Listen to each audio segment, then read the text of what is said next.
Muito bem, meus amigos, vamos dar continuidade ao nosso curso Redação Oficial, Teoria e Prática. Até a 14ª aula, nós estudamos a teoria, em que eu apresentei para vocês a importância da impessoalidade, a linguagem, não é assim? E depois de termos apresentado toda essa parte, pronome demonstrativo, uso, a concordância do demonstrativo, não é assim? Então, nós apresentamos também alguns expedientes, tá? Uns eu coloquei o exemplo, tá? E apontei passo a passo como deve ser a produção. Em outros, só apontando, tá certo? Como foi o caso do relatório, que a gente apontou os passos de um relatório técnico-científico. Muito bem, agora nós vamos pôr em prática o que nós estudamos na teoria. Nós vamos iniciar na 15ª aula resolvendo questões do CESP-UNB das últimas provas, tá certo até aí? Então acompanhe comigo a primeira questão do CESP-UNB, no quadro 15ª aula, resoluções de questões do CESP. AGU, assim diz, com relação à redação de correspondências oficiais, julgue os itens subsequentes. Então, o item 1 foi aí o item AGU, Advogado-Geral da União, recentemente, tá certo? Assim diz, na redação de correspondências oficiais, deve-se levar em conta sua finalidade básica. Qual é a finalidade básica? Veja que aqui tem 2 pontos. Comunicar com impessoalidade máxima clareza. Muito bem, meus amigos. Nós temos toda a ciência de que um texto de caráter oficial, ele prima sempre pela impessoalidade. É o primor da redação oficial. Ora, se é o primor da redação oficial, a clareza já é auxiliada por essa impessoalidade. E a clareza, ela faz-se mister em uma redação oficial. A clareza aqui compreende, claro, o quê? A coerência textual, tá certo? E um dos princípios da coerência é exatamente o uso de vocábulos, o domínio do código linguístico, é o primeiro passo para a coerência. Depois é que vem aí a manutenção da ideia de sentido, a focalização, ok? As informações essenciais para aquele documento, tá bom? Então a clareza é exatamente essa postura de um texto ser coerente. Logo, se prima-se, se tem como finalidade básica a impessoalidade e a máxima clareza, o item 1 é, pois, um item verdadeiro, tá certo? Veja bem, só queria lembrar a vocês o seguinte, a ordem numérica aqui está para a nossa aula. Na prova da AGU, a ordem da questão é outra, tá certo aí? Tá bom? Então, fiquem atentos a isso. Indicando aí a instituição, que é o CESP, e indicando a prova do concurso, no caso, a AGU. Mas a ordem numérica aqui é para o nosso controle, diferente da questão que vai estar lá. Ou seja, a questão é a mesma, a numeração é que é outra. 2. Segundo o Manual de Redação da Presidência da República, existe um padrão oficial de linguagem que deve ser usado na redação de correspondências oficiais. Aí, meus amigos, eu perguntaria a vocês, vou até dar 2 segundinhos para que vocês respondam para mim. Consoante o que nós aprendemos, esse item é verdadeiro ou falso? 10 segundos, fique à vontade.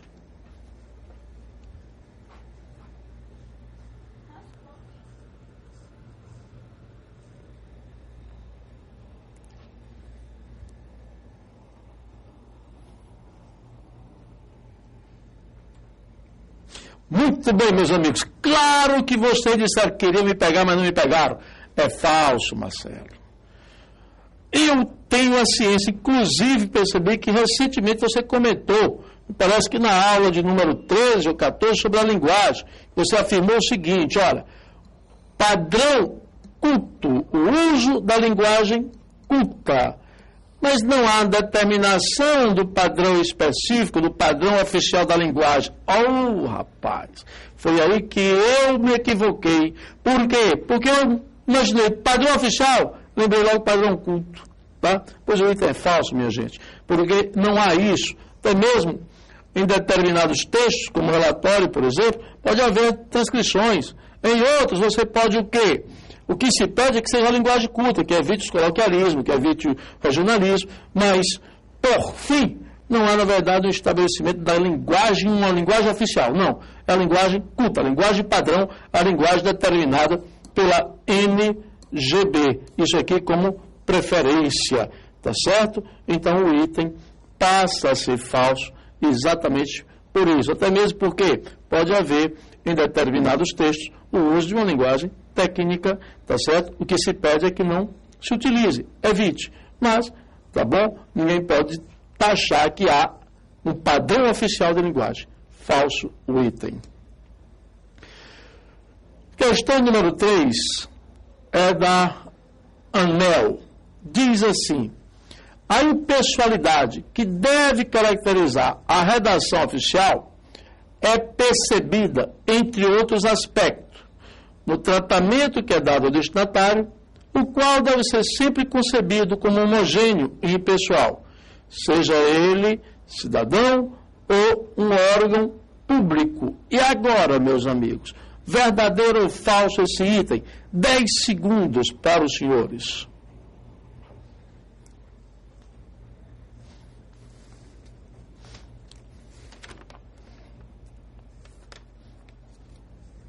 Muito bem, eu tenho absoluta certeza, Marcelo, olha, aqui fica clara a ideia impessoal, independente de haver ali cidadão ou órgão público, ok? Então deve sim, é caráter homogêneo? Claro que é, tá certo? E eu tenho que ter uma impessoalidade? Sim, então a impessoalidade que deve caracterizar a relação oficial é percebida, entre os aspectos, no tratamento que é dado ao destinatário, claro, o qual deve ser sempre concebido como homogêneo, perfeito, e impessoal, seja ele cidadão ou órgão público. Por quê? Porque o texto oficial, ele é emitido pela instituição pública a um ente público ou um órgão público. O ente público seria quem? O cidadão em si, ou uma instituição pública. Então, o item passa a ser, na verdade, item verdadeiro, questão da ANEEL. Questão de número 4, também da ANEEL. Verifique. Na comunicação oficial, o emprego da língua em sua modalidade formal decorre da necessidade de se formar algo mais claramente possível, de maneira concisa e não pessoal, sendo imprescindível, seja qual for o destinatário, o emprego dos termos técnicos próprios da área de que se trata. Veja bem, quando se resolve questões do CESP, a gente deve, na verdade, ficar muito atento à leitura e ao que ele afirma. Caso contrário, a gente pode correr o risco do erro, tá bom? Eu vou repetir a leitura e sublinhar algumas passagens. Por vezes, um único vocábulo, tá certo? Ele inviabiliza a opção correta, tá bom? Veja lá, na comunicação oficial, o emprego da língua em sua modalidade formal decorre da necessidade de se formar algo o mais claramente possível, verdadeiro. Não tem dúvida, até aqui não há um erro. O emprego formal da língua é exatamente para isso, tá certo? Para quê? Para que essa expressão textual possa atingir o cidadão que tenha o conhecimento do código linguístico. Daí, evitar o uso, tá, de vocábulos rebuscados. De maneira concisa e não pessoal, sendo imprescindível. Olha esse vocábulo. Seja qual for o destinatário, o emprego dos termos técnicos, não, minha gente. Na verdade, até se evita os termos técnicos. Agora, pode ser utilizado? Pode. Mas o importante é se evitar. Então, não é imprescindível. E mais, seja qual for o destinatário? Claro que não. Vai depender. Então, o termo técnico aí, próprios da área de que se trata, não, eu posso usar, mas não é imprescindível, tá certo? O que quer dizer? Se é imprescindível, quer dizer que é essencial, é necessário, é importante, é preciso, e na verdade, não, tá ok? O que se pede? Até que não se use. Mas se utilizar está errado? Não, não está errado. Perfeito? Agora, o item aqui está falso, por quê? Porque diz, é imprescindível? Claro que não. E mais, seja qual for o destinatário, de jeito nenhum. Tá certo? Então, item 4 é um item falso. Ok? Muito bom, minha gente. Vamos agora ao item 5. Prestem bem atenção. O fecho das comunicações é obrigatório em qualquer tipo de documento oficial.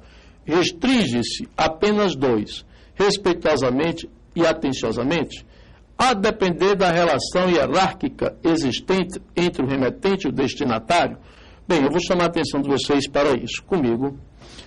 No próprio manual da Presidência da República, certo, da Casa Civil, então ele deixa claro que ele aponta, na verdade, esses 2, respeitosamente e atenciosamente. No entanto, ele não aponta como sendo as únicas formas de fechar, não. Tá certo? Por quê? Porque depende do documento. Tá? Então, não aponta somente dessa forma, respeitosamente e atenciosamente, não. Tá certo? Agora, o manual de redação oficial, ele pede para que se utilize as 2, mas não de forma obrigatória determinada. Tá certo? Dizendo, olha, só podem ser essas 2 de jeito nenhum. Então, não aponta dessa forma. Por isso que o item passa a ser falso, tá certo? Acompanhem a leitura para que vocês possam perceber com mais tranquilidade. Comigo. O fecho das comunicações oficiais, olha o erro, olha, é obrigatório em qualquer tipo de documento oficial. Perfeito? E aqui, olha, restringe-se apenas a 2. Respeitosamente e atenciosamente? Claro que não. Tá certo?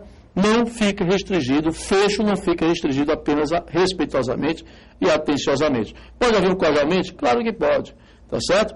A depender da relação hierárquica existente entre o remetente e o destinatário. Então, só está falso por quê? Porque não se restringe apenas a 2. Agora, esses são os indicados pelo manual. É diferente. Mas o que ele aponta aqui não é isso. O que ele aponta aqui é que são únicos. Restringe-se apenas a eles. Tá certo? Ok? Tudo bem até aí? Deixa eu ajeitar aqui que eu tenho manual. Tá certo aí? Ok? Muito bem. Logo, aí lembrando da ANEEL, olha, logo, o item passa a ser um item falso, porque não se restringe apenas ao fecho respeitosamente e atenciosamente. Repetindo, o nosso manual, e não Manuel, deixe-me apagar aqui para ajeitar direitinho, o nosso egrégio e conspícuo manual pede sim para que se utilize respeitosamente e atenciosamente. Mas não foi isso que o anunciado apontou. Apontou de forma taxativa e isso está errado. Ok? Muito bem, meus amigos, comigo. Compreenderam as questões iniciais. Essas questões retiradas das provas do CESP foram provas realizadas em 2009 e 2010, tá certo? É isso aí, um abraço, bons estudos e até o próximo encontro.